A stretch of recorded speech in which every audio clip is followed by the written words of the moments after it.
Now, today we're going to be talking about something serious, something urgent, something very important. 2 prophecies fulfilled. Now, one prophecy was fulfilled probably 20 years ago, 30 years ago. I don't know. And the other prophecy was fulfilled a few days ago. Let's talk about the first prophecy fulfilled.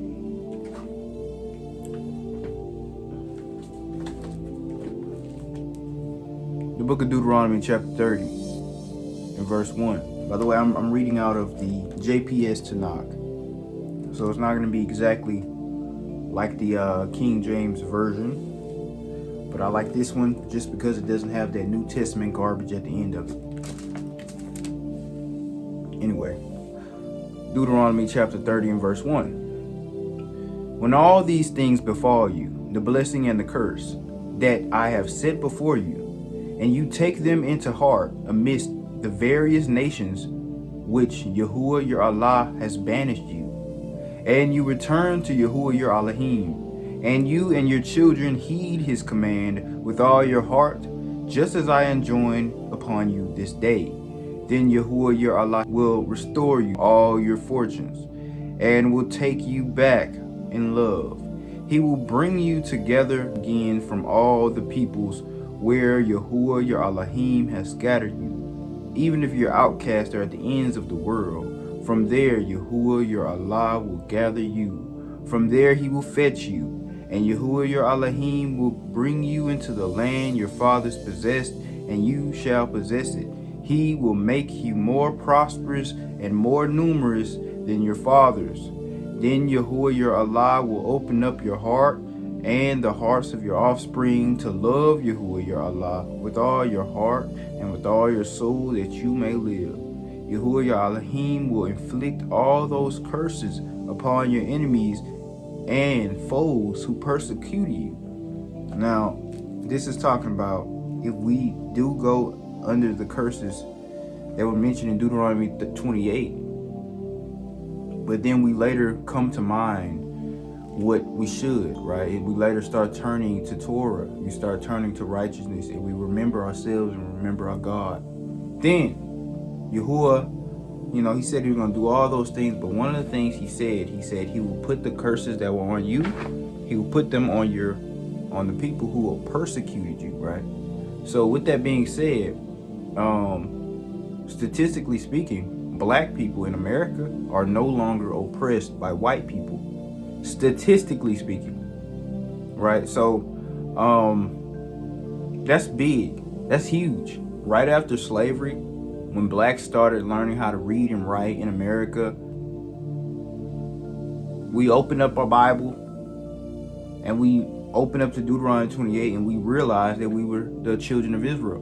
So the first Hebrew Israelites, or the first quote-unquote black Hebrew Israelites, actually was like around 1865, 1870. But we didn't start gaining momentum until the internet came out. Then it became something that's well known all around, right? And now, ever since slavery, we began to get better and better. First, it was full-blown slavery, full-blown torture, full-blown work, and all this other stuff. But then y'all said, okay, look, they're going through all this in this heat, in the heat of their oppression. How can they turn back to me? How can they do righteousness in slavery and bondage? How can they remember themselves in the heat of this affliction? So he decided to loose our chains in 1865, and we went on our own land. We started learning Hebrew. Yes, we did. A lot of us. We started to do right. Times was hard, times was good in certain parts after slavery. You had the sharecropping, which was really hard, but you also had economic booms for us, right? We had banks, we had cities of our own, but y'all still had to make sure them curses is coming upon us. So a lot of our land, actually all of our land, all the 40 acres in the mill that we owned was stolen from us by the white man, and now they have their own stuff on that land. That's why we're all in the hoods, right? the cities that we built, all the black cities that we built, not just Black Wall Street in Tulsa, Oklahoma, all 117 of them in this country, were then destroyed by white people, either from flooding or from fire or bombing. And then, because of that, we had to go into the major cities of America, and we were redlined and put into the hood. And that's why we're here today. And then in the hood, we still started turning back. We still started, even though it wasn't as big, it was very minuscule at the time, very small amounts of black people realizing who they were. Right now, I'm like in the 1950s, 1960s, right, when we was redlined into these hoods. Very few of us knew who we were at that time, but there were still some, and we started doing righteousness, and our situation started getting better and better from then. And here we are today, no longer oppressed by the white race. And what do I mean by that? Because if you look at statistics, who's our oppressor? Our oppressor is us. We have two oppressors. If you see the elites, yeah, they're gonna look white. If you see the Rothschilds, the Rockefeller, yeah, they're gonna be white. But those are not people. Those are fallen bloodlines that manifest themselves to make them look like people. Those are elites. Those are fallen angels. Fallen angels and us. We're the only people oppressing Negroes. Fallen angels and Negroes are the only people oppressing Negroes right now. The fallen angels are oppressing all people, white, black, Mexican, etc. How? Because they're putting chemicals in the air. They're spraying us like cockroaches. They're putting chemicals in the water. They're putting chemicals in the food. They're putting chemicals in our clothing and our laundry detergent. They're putting frequencies in all our devices that harm us. They're putting, the list goes on and on and on, how they are oppressing humanity as a whole very subtly. Lowering our testosterone 1% every year, to the point where eventually, if they keep going, mankind will be sterile. That's what they're trying to do. They're trying to get rid of us. So the fallen angels' power has gotten very much so strong recently. They're starting to exterminate humanity. They've been trying to do it since before the flood. That's why they made the giants. If you read the book of Enoch, they didn't just want to get some buns when they came down and have sex with the woman. That's not what their main objective was. Their main objective was to exterminate and eradicate humanity. They wanted humanity to be gone because they were very envious and jealous of humanity for reasons outside of what I'm going to talk about in this video. So they've been trying to do it, but recently they've got very powerful, and they are the ones that's oppressing humanity right now more than ever. I mean, except for before the flood, because before the flood they were really oppressing humanity horribly, creating these giant animals that were killing us, these huge people that were killing us, and all this other craziness, right? But let's get on. Let's besides the elites, Negroes are the ones that's killing and murdering and robbing and stealing and simply oppressing Negroes more than ever. Now, if you look at the statistics, blacks are killing more whites, actually more than double the amounts of whites per year than whites that are killing blacks, which means we are, if anything, oppressing whites. Whites are not oppressing us. And yeah, a lot of people are going to get mad at me for saying that, but it's just statistical facts. But it's good because it's a prophecy being fulfilled.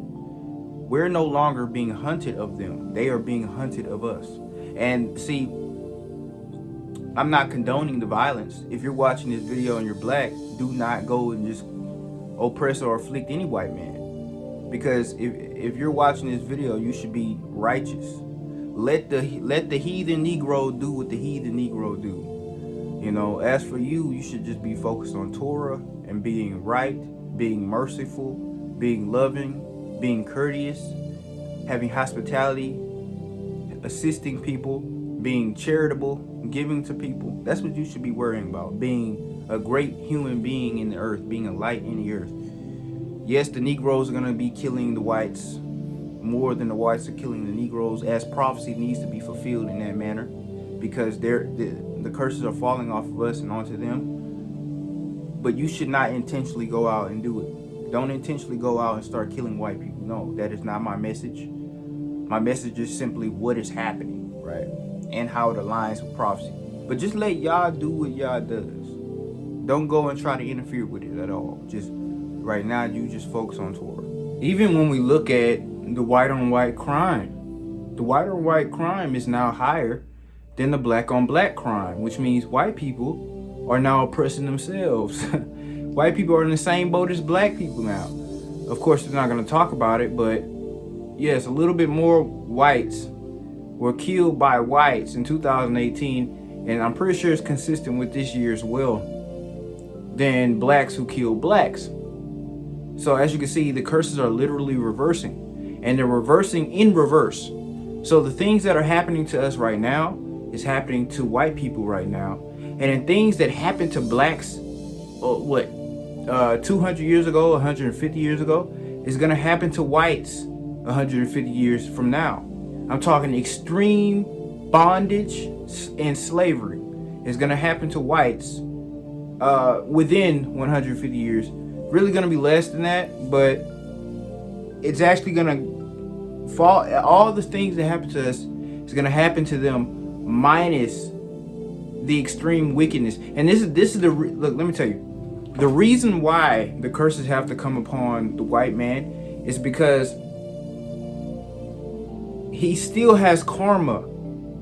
Yes, Yah wanted him to oppress us, but he still did things that he should not have done, right? For example, the tortures, the experimentations, the rape, sexual assault, molestation, the breeding farms, having us have sex with our mothers, and all kinds of other things that they were doing to us, you know, the castrations and things as well.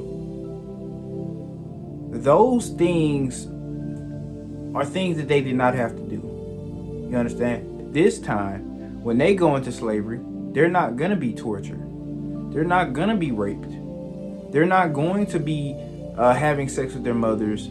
They're not going to be doing these things. You know why? Because during that time, everybody's going to be in righteousness. So we're not going to force them to do things that's crazy like that. We're not going to be raping them or doing things like that, because at that time, everybody's going to be righteous. You understand? So we're going to be ruling over them. We're going to be telling them to pick our cotton at that time. Yeah, we will. But we're not going to rule over them with rigor. We're not going to be overly cruel and sadistic for no reason. And because of the sadistic nature of the Caucasian race back in the 1800s, 1700s, you know, even when we get into the cannibalism and things of the nature, feeding the babies to alligators, because of these things, yes, they have to go into slavery. But only the lucky ones go into slavery. Most of them will just get straight up wiped off the planet. And then a few of them who want to be righteous and cleave to the nation of Israel, they'll be ruling in the land just like us. They'll be doing very good. But because we won't be raping them, torturing them, castrating them, feeding their babies to alligators, doing sadistic things because of our righteousness, because we're not going to do those things, they're going to have an easy captivity. But it's going to be forever. Yes, it's going to be forever. So it has to balance out. The energy has to balance out. It's not going to be cruel and short. It's just going to be easy and forever. That's how it's going to be. And that's how it's going to be in the land for all eternity. Yeah, we're going to be ruling over them. You know the curses are reversing when you see 8-year-old white boys walking out the house in their drawers in the middle of the hood and playing basketball, shooting hoops with the black kids. I've never seen that until a few years ago. Whites are starting to live in the hoods with blacks at a rate higher than ever before in this country. Whites are getting food stamps and welfare higher than ever before in this country. Whites are getting any type of government assistance higher right now than any other time in this country. So what are we seeing? We're seeing white people dealing with the same thing, same exact stuff. Oh, let's not forget about police brutality. That's happening to white people every day now. That's not even just a black thing anymore. That's literally a reality for white people nowadays. So the same stuff that's happening to blacks is literally happening to whites. And you're going to see it get worse and worse as the years go on. You're going to see us gradually rise above the white man. So the white man is not our oppressor. We're still in captivity. Just because we're not oppressed by white people does not mean we're not in captivity. But the curses of Deuteronomy 28 is up to us. All the because half of the curses don't even apply to us anymore. They stopped happening to us like years ago. The curses that do apply to us, for example, the diseases, for example, the byword and the proverb among all nations, aka the stereotypes. We have more stereotypes than any other race. We're the most hated. African Americans are the most hated people around the world. No matter where you go, you're going to be hated. Quote unquote, because we're not African. Why? Because our culture is poison. Why is it poison? Because I ain't even going to just say it's because of us. I honestly do blame the elites because the music is the main thing. They know how to get to us. They got to us with the music. And it says in scripture that Lucifer was a musical angel. So we got to understand how they like to get to us with the music. And the music is what's really driving our wickedness. And it's promoting the wickedness from us, using us as a vessel for wickedness to put on the other nations. Let's say all the blacks in America tried to become immigrants in Mexico. We would get more hate than the Mexican immigrants in America. Yeah. Nobody likes a quote-unquote African American. We don't even like each other. We're proverbs and bywords among ourselves. No matter what race we go to, we're going to get hate, including ourselves. Actually, the most dangerous place for a Negro to be is around other Negroes. So we hate ourselves more than any other race. More than any other race hates us. And more than any other race hates themselves. The proverb, byword, among all the nations, that applies to us today, heavy. And the hatred of our people has went up higher than normal because, our culture has become poison, drastic. In fact, it's the most embarrassing time to be just black. It just is. It's very embarrassing. Just the stuff that we're doing, the quote unquote culture, the social media clout, rapper, all this other stuff. Culture is poison. It's wickedness, and it's making us look like fools. What other curse? Hatred towards your brother, hatred towards the children. We still depend on our former oppressors for food, shelter, clothing, and one of all things. That still applies. But all those curses are up to us to break. We can use our brain to basically fix everything that I mentioned. We can stop eating trash and start eating the things that y'all told us to eat. Stop eating pork, chitterlings, and all this other stuff, seafood and shrimp, and start eating the diet that was given to us by the Creator. And then the diseases will fall off of our people. If we can stop breaking sexual laws, and STDs will fall off of our people. We can stop just being hateful towards our people, and a lot of stuff will change. It would just do that one thing: stop being hateful, stop being envious, stop being covetous of our people. A lot of things will change. Start being more merciful towards your brother. Guy owes you money. Do you kill him, or do you have compassion? Try to see where he's coming from. Why does he owe you this money? Do you have compassion? Do you have empathy and mercy upon your brother? See, this is the problem. This is why a lot of blacks get killed in this country.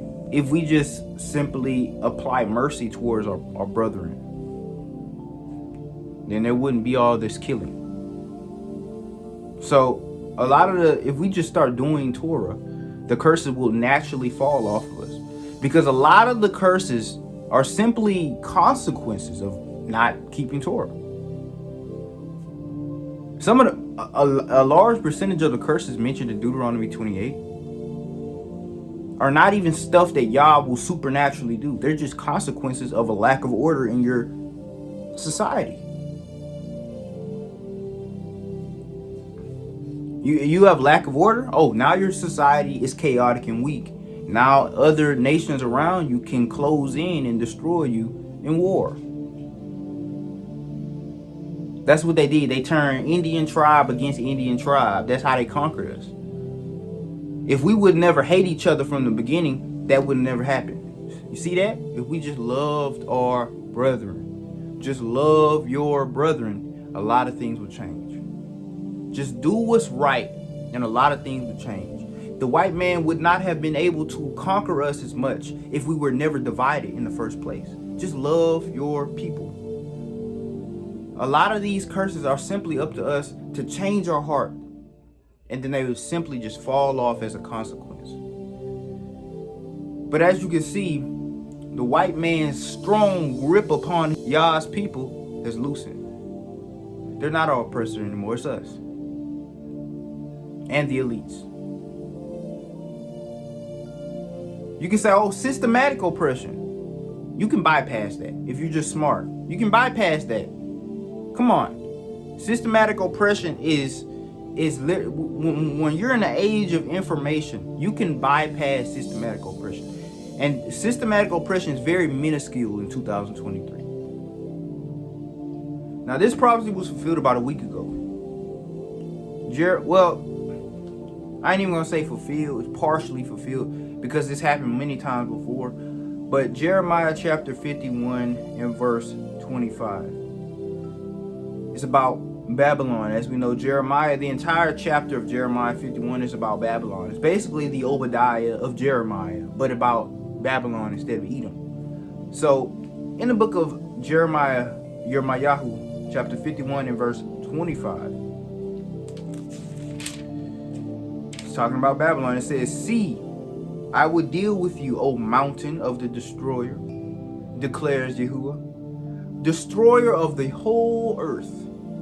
I will stretch out my hand against you and roll you down from the rocks and make you a burnt out mountain." And make you a burnt out mountain. And make you a burnt out mountain. First and foremost, in order to understand prophecy, you have to first know the land. Do you know the land? Do you know where Babylon truly is? Quebec. What's going on in Quebec right now? Fires. Now, I want you guys to understand, why is y'all calling Babylon a mountain?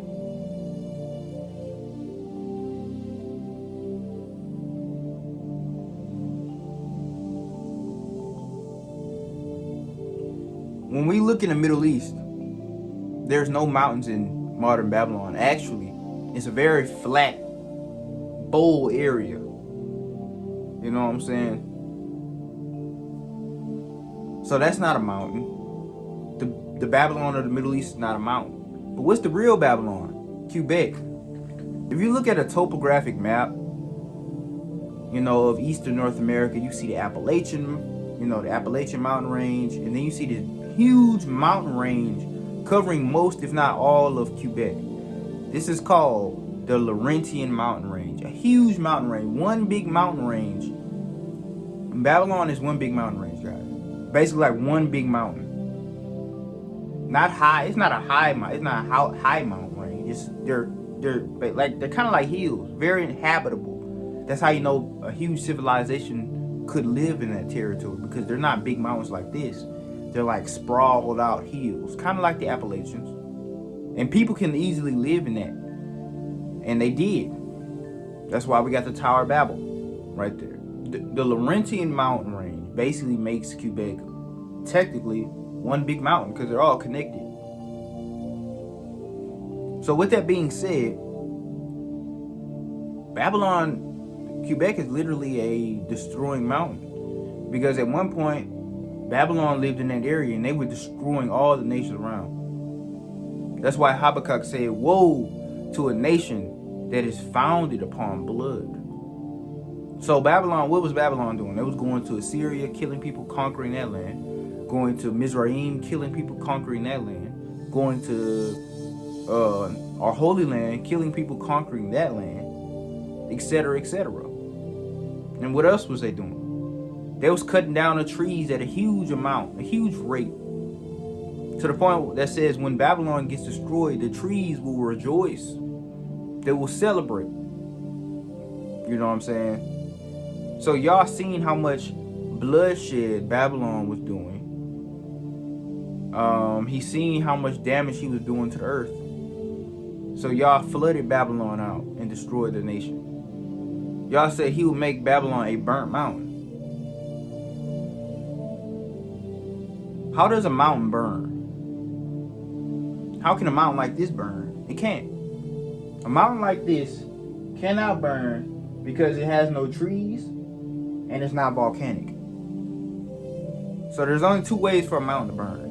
It's a volcano or it has a lot of trees. We know the entire Babylon can't be one big volcano.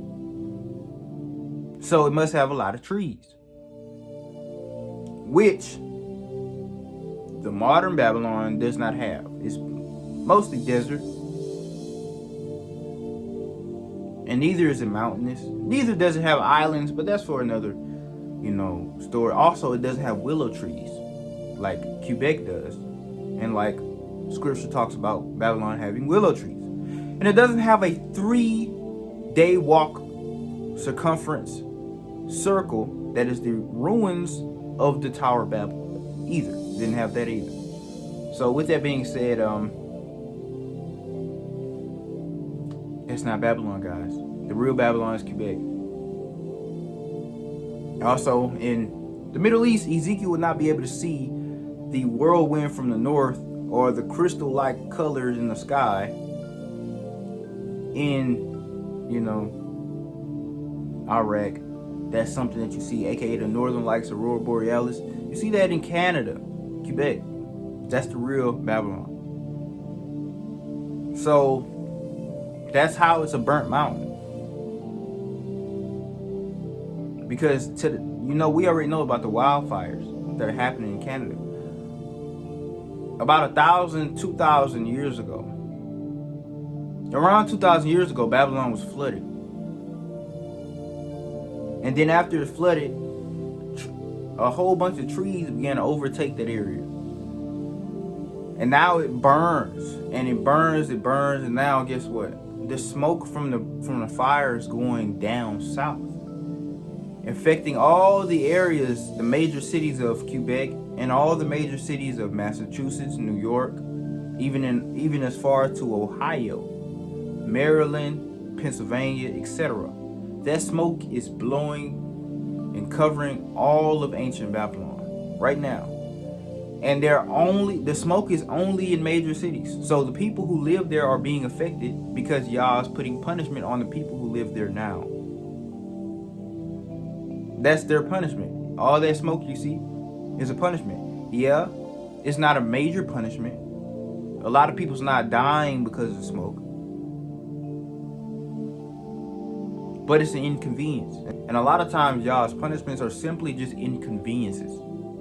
Because he doesn't always have to kill you to punish you. That's not how it works. It's just karma, lila ki alila. There's a lot of wickedness in those areas, just like there was in ancient times.